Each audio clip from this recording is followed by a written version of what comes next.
Ingat loh, usai era APBN dibacakan pada sidang paripurna, kita nggak melihat apa sasaran buat memperingan beban ekonomi mendatang, khususnya pada masyarakat. Negara kita punya beban utang yang cukup berat dan bunganya yang harus dibayar oleh pemerintah sudah jatuh tempo itu besar banget. Apalagi dolar naik. Ya kan? Semakin dolar naik, semakin utangnya semakin tambah itu.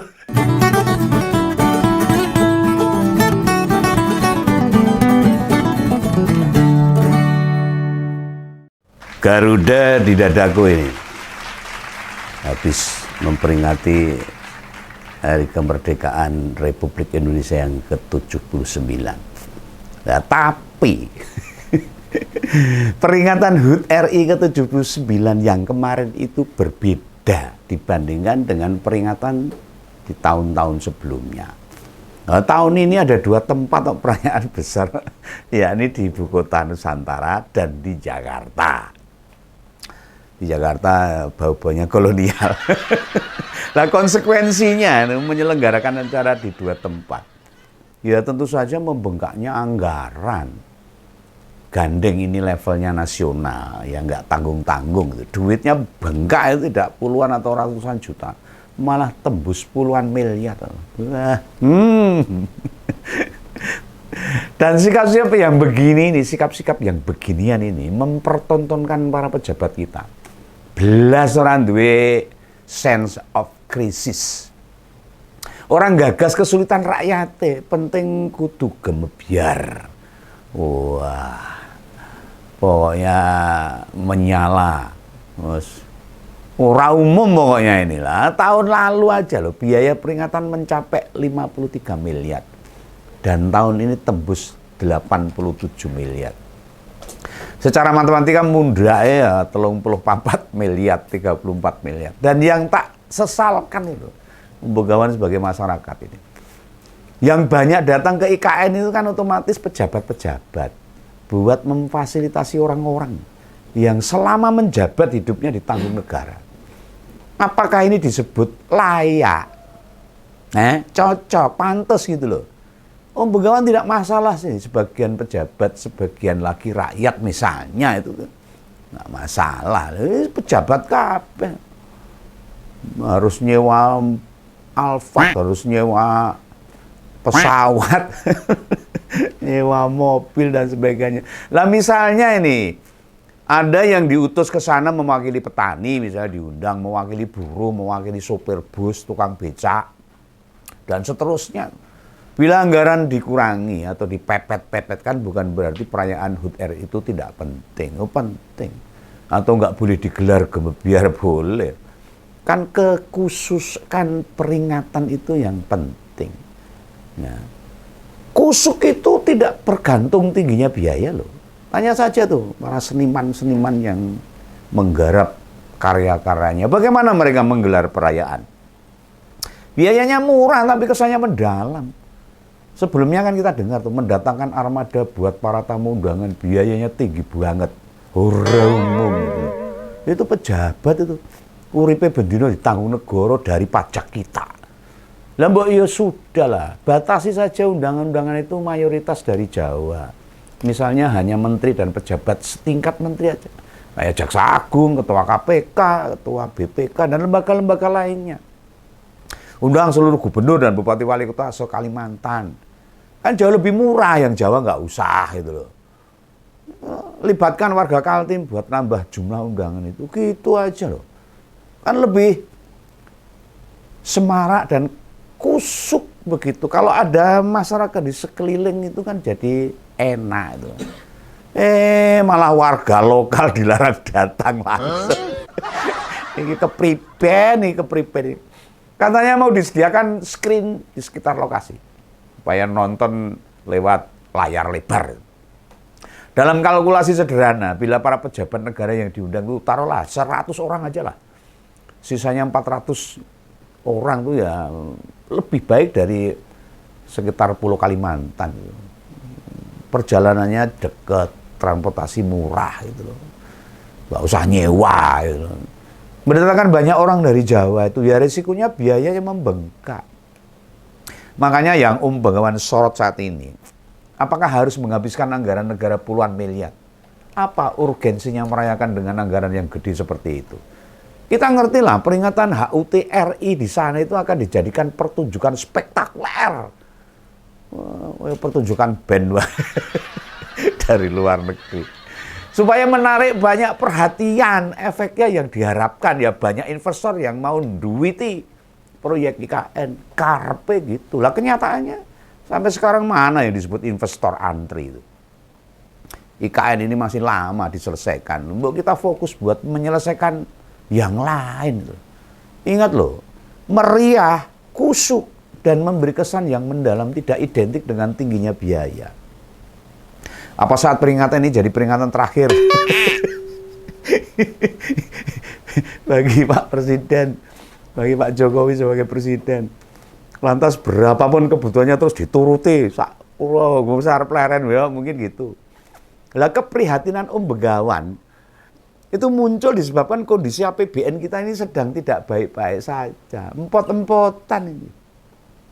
Kalau nggak percaya tanya itu Mbak Ani, Menteri Keuangan. Negara kita punya beban utang yang cukup berat dan bunganya yang harus dibayar oleh pemerintah sudah jatuh tempo itu besar banget. Apalagi dolar naik. Ya kan? Semakin dolar naik, semakin utangnya semakin tambah itu. Nggak ngutang, nambah sendiri. Bagi yang nggak tahu nih. Kita itu perlu nyiap ke 800 triliun utang jatuh tempo. Dan 400 triliun bunga utang tahun berjalan. Bunganya aja 400 triliun loh bos. Ora gede. Oh gitu, ngumbar-umbar anggaran. Berarti kan harus menyediakan 1.200 triliun. Padahal APBN tahun depan kita itu hampir 4.000 triliun. Berarti 25% sendiri mesti buat nyicil utang. Wih lagi nyicil, Bung. Apa nggak kepayan kita ini? Nah di sisi lain kehidupan masyarakat masih cukup berat secara ekonomi. Sekarang harga sembako cenderung naik. Kemarin itu nyonya saya itu beli cabai aja harganya hampir menyentuh 100.000 per kilo nih. Mau buat tirakatan itu. Bengok-bengok itu anggarannya nggak cukup. Itu baru cabai alias lombok. Belum harga sembako lainnya yang itu ikutan naik. Lambo alihkan saja lah duit-duit yang buat entertain itu, yang sifatnya nggak terlalu penting, disuntikkan pada kebutuhan pokok masyarakat. Kondisi saat ini banyak masyarakat yang membutuhkan perhatian dari pemerintah dan kabar dari sektor tekstil. Terjadi gelombang PHK besar-besaran, tsunami PHK bos. Banyak orang nganggur ini. Nanti kalau banyak kriminalitas yang nggak disalahi apa itu. Akhirnya masyarakat yang kelimpungan sendiri harus mengamankan sini, mengamankan sana, keamanan tidak terjamin, banyak kriminalitas dan sebagainya karena dampak dari PHK itu. Ini ada banyak kasus bunuh diri, kekerasan alias KDRT meningkat, perceraian itu puluhan ribu. Itu menandakan beban psikis rakyat berat banget. Lawang sekelas mahasiswa kedokteran spesialis saja, bunuh diri. Kan berarti memang tekanannya melebihi ambang batas kewajaran manusia. Ingat loh, usai era APBN dibacakan pada sidang paripurna, kita nggak melihat itu. Apa sasaran buat memperingan beban ekonomi mendatang, khususnya pada masyarakat. Ditambah IKN butuh perhatian ini, yang makin tahun bakal makin besar alokasinya. Bila kebutuhannya bertambah, otomatis negara butuh pemasukan tambah. Akhirnya apa? Pajak naik. Pembangunan tersendat dan sebagainya. Cilokon nih. Para pejabat itu untuk menaikkan pendapatan golek gampang dewe, nggak mau mikir berat. Ya gimana yang ngurangi subsidi? Ya pola pikir begini memang nggak butuh sekolah tinggi, nggak perlu pengalaman banyak. Sekelas aku wae iso yang ngono tok. Pejabat ra gelem mikir abot. Makanya posisi Menteri Keuangan di kabinet mendatang itu krusial sekali. Jika saat pemerintah Jokowi jor-joran bangun infrastruktur, sekarang saatnya mengkalkulasi feedback apa yang bisa diperoleh negara dari infrastruktur yang dibangun. Cari potensi-potensi lain lah yang masih belum memberi pemasukan. Penting juga itu menggenjot hilirisasi. Apa yang bisa makin dibuatkan dari situ coba. Pada pemerintah mendatang penting tuh Prabowo memahami. Gelaran-gelaran nasional bisa berlangsung efisien tanpa mengurangi gregetnya, tanpa mengurangi formalnya itu. Nanti pada masa-masa pemerintahan Prabowo, perayaan HUT hanya satu tempat saja. Bila perlu misalnya di IKN supporting system masih belum komplit, ya tinggal di Jakarta lagi aja. Pembegawan nilai masuk akal juga kan.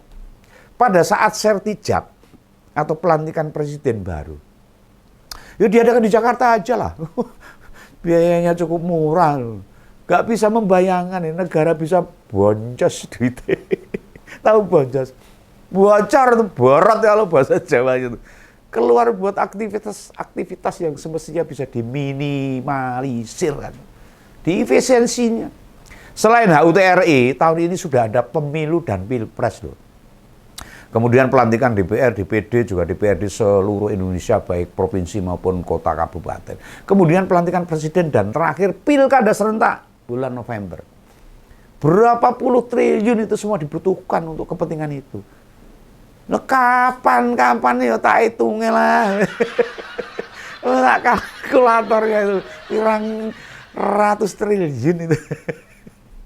Aduh, ini nanti tak buat konten sendiri aja lah, ngitung-ngitung anggaran itu untuk pelantikan kepala daerah diagendakan tahun depan 2025 rata-rata. Ya memang benar lah, pilkada dan pelantikan kepala daerah tergantung pada APBD. Tapi mesti diakui, mayoritas pendapatan daerah itu kan masih tergantung ke pusat, nyadong negara kalau ada yang bisa disebut berapa Pemda yang pendapatannya asli daerah mencapai 50%. Nah, jika jelas gambarannya begitu, batalkan sajalah acara pertemuan 500 relawan di IKN. Gak ada gunanya, manfaatnya apa itu. Itu persis peristiwa 15 influencer ke IKN juga tuh, bintang film. Apa sih yang diperoleh atau dampak yang baik bagi progres IKN? Ora enek. Percuma itu loh. Oke lah kalau gitu. Pembegawan mau istirahat dulu, capek. Itu ya, salam begawan, salam ngumpul. Dadah.